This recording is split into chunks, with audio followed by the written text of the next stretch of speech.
Very busy. As you can imagine, that it's a short notice before the first race, but it is like it is, that I'm using the days to know everybody into the company and to go deeply in detail, but it's a short notice for sure.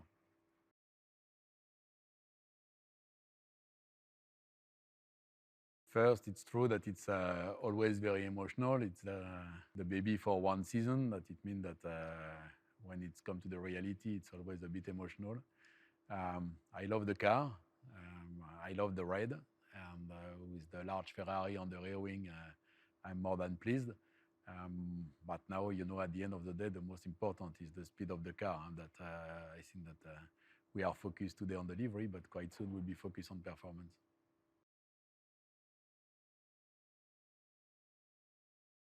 I think that when you are at Ferrari, coming after 2022, the team finished P2, that you can't have another objective than to win. I don't want to say that it will be easy, because I think on the grid that you will have Red Bull and Mercedes with exactly the same target, and only one team will win and only one driver will win the championship. But at the end of the day, we need to have this kind of target. We need to be in the mindset to do a better job tomorrow than today, and to be always trying to improve the system.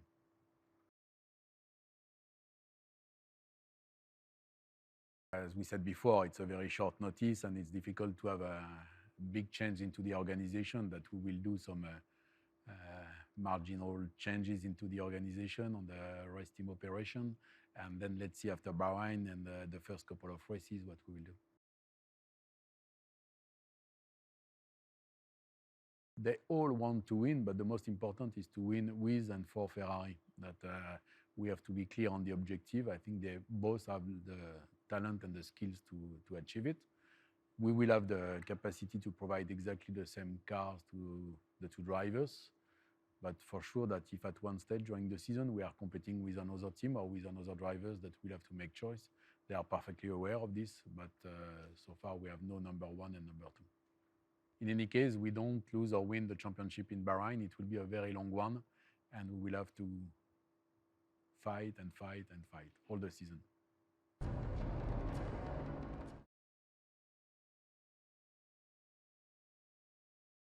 It feels amazing. I mean, it was only 2 minutes ago that I saw it for the first time fully mounted, but it's always an amazing feeling. It means that the start of the season is very soon, which is exciting times. We've been putting a lot of work into the new car, and now it's finally all done. So the test very soon, and then the first race.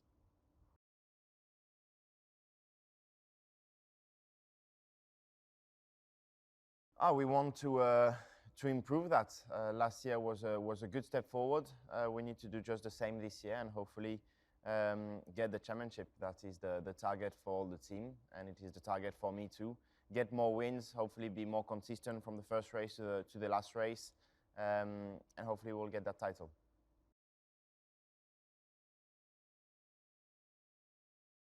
It feels good. We always need to wait before putting the real car on track to obviously correlate all data, but on the simulator it feels positive. There are some differences, so we need to adapt a little bit the driving style, but overall the feeling is good. It seems that the weaknesses that we had last year are better for this year, which was the goal, but we still need to wait the first few real laps before speaking.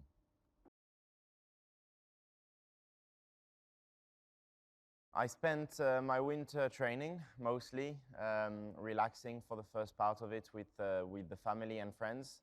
But after that, a lot of training. I went to the mountains in Italy, spent 2-3 weeks there, which was really intense training, but really good. And yeah, that was it. It's actually not that long. It doesn't feel that long, but it's good because I miss racing.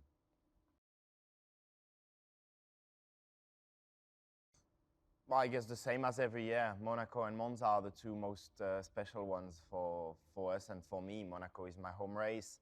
Monza is the home race for the team, and we have a lot of support there, so these 2 races. And Las Vegas will be a very, very special event too. It's new on this year's calendar. Formula One in the US is getting bigger and bigger, so I'm pretty sure it's going to be very, very special.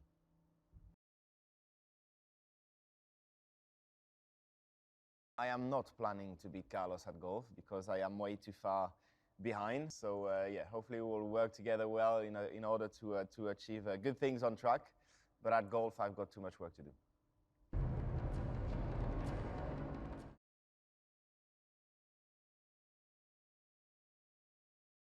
A good one, for sure. Always makes me happy, to see the car for the first time completed. This was actually 5 minutes ago now, and I'm still digesting it and trying to turn around to have a look because it looks really beautiful. Again, another step more beautiful compared to last year. I think the red is a bit more alive, a bit more bright. The car is a bit more styled, a bit more redefined. Looks like a good evolution from last year, a lot more detail in it, and yeah, I cannot wait to drive it.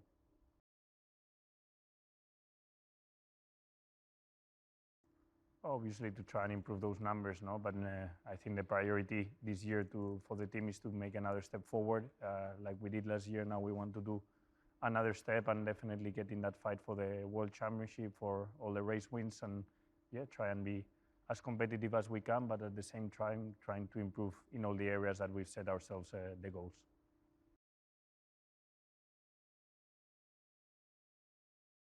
It's been a bit of a long winter because the season finished a bit earlier than what it used to be. So I managed to start my training probably also a bit earlier than other years as I got the rest done earlier on.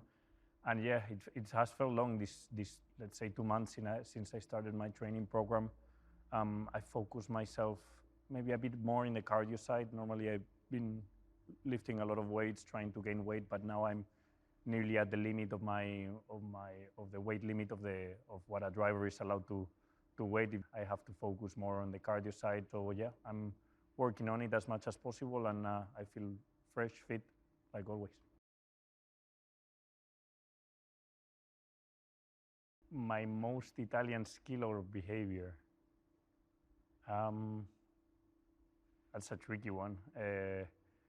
I think most of my behaviors are very similar to Italians, and I feel that when I'm around the mechanics, when I'm around the engineers, obviously people know now by now that I live in Italy, so I feel very Italian in all the ways that I behave and I go about here in Italy. But yeah, behaviors, one particular one, I'm not sure. Maybe the antipasti before lunch for me are very difficult to take out of my diet. Now that I'm trying to lose a kilo before the first race is probably one of the most difficult things to avoid.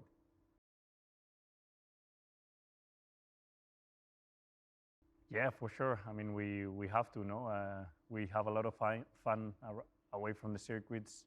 This year we have 23 races, so there's going to be a lot of free time in between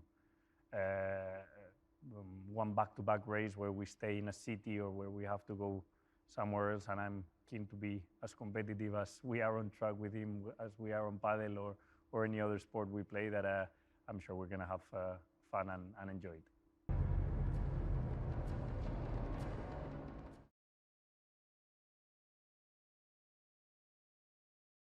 Il lavoro di preparazione alla nuova stagione è solitamente uno dei periodi più intensi dell'anno e anche questo inverno non ha fatto eccezione. Di fatto le power unit sono congelate dallo scorso anno, fluidi inclusi, olio e benzina, e si possono fare modifiche solamente per affidabilità. Ma l'affidabilità è stato il nostro tallone d'Achille nel corso della stagione scorsa e di conseguenza abbiamo impiegato l'inverno per cercare di risolvere le nostre principali criticità, per cercare di raggiungere il livello di affidabilità richiesto. Questo è stato il nostro obiettivo per il 2023 e di fatto su questa attività abbiamo improntato il lavoro invernale. Gli interventi hanno riguardato principalmente le aree su cui abbiamo trovato le principali criticità nel corso della scorsa stagione, quindi ci siamo concentrati sul motore a combustione interna e sulle macchine elettriche.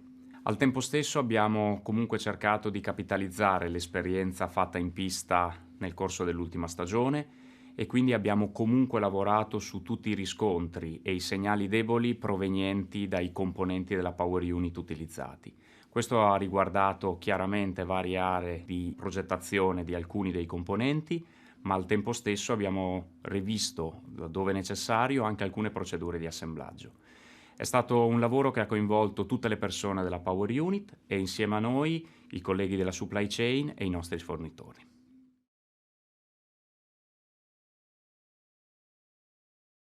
Abbiamo lavorato in tutte le aree cercando di comprendere le cause alla base dei problemi che abbiamo riscontrato in pista e di conseguenza abbiamo sfruttato tutti gli strumenti a nostra disposizione per cercare di risolverli. Di fatto è stato un lavoro che ha riguardato tutte le aree, dalla progettazione fino alla sperimentazione, includendo le aree operative per cercare di testare nuove soluzioni in un tempo decisamente ristretto. Abbiamo comunque sfruttato l'esperienza proveniente dalla seconda parte della stagione dell'anno scorso per poi far evolvere ulteriormente alcuni dei componenti laddove necessario. È un lavoro di fatto che non termina mai e che si basa su un continuo miglioramento dei componenti per cercare di raggiungere il livello di affidabilità richiesto. Stiamo avendo alcuni riscontri positivi a banco su alcuni dei contenuti introdotti, ma come al solito sarà la pista a dirci se avremo fatto un buon lavoro.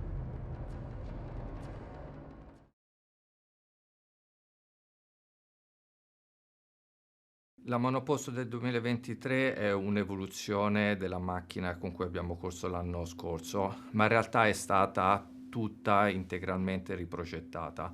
In aerodinamica l'obiettivo era duplice: migliorare il carico verticale guadagnando quello che è stato perso per i nuovi regolamenti aerodinamici e ottenere le caratteristiche di bilancio che ci eravamo prefissati. Anche il comparto sospensione è stato completamente ridisegnato, da una parte per assecondare gli aerodinamici e ottenere i risultati che ci eravamo fissati e dall'altra parte per aumentare le capacità di regolazione in pista della vettura.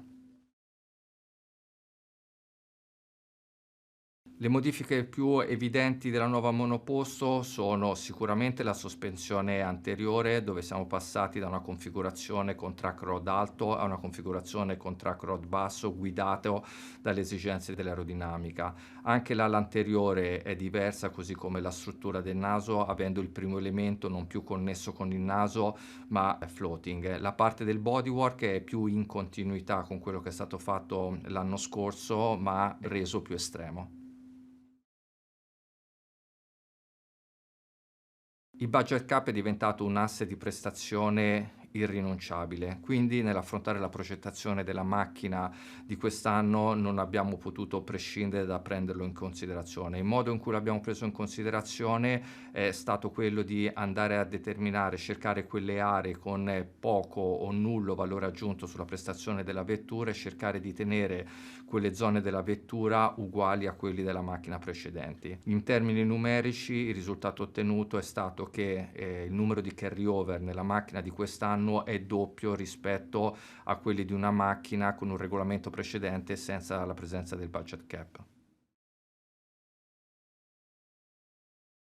I nuovi regolamenti aero, pensati dalla federazione per ridurre il rischio di sviluppare porpoising in pista, hanno portato a una perdita secca di prestazione aerodinamica, una perdita anche consistente. In termini di sviluppo il lavoro non è stato molto dissimile da quello svolto negli anni precedenti e abbiamo dovuto semplicemente riadattare le geometrie della vettura per le nuove strutture di flusso che si sono generate per i nuovi regolamenti.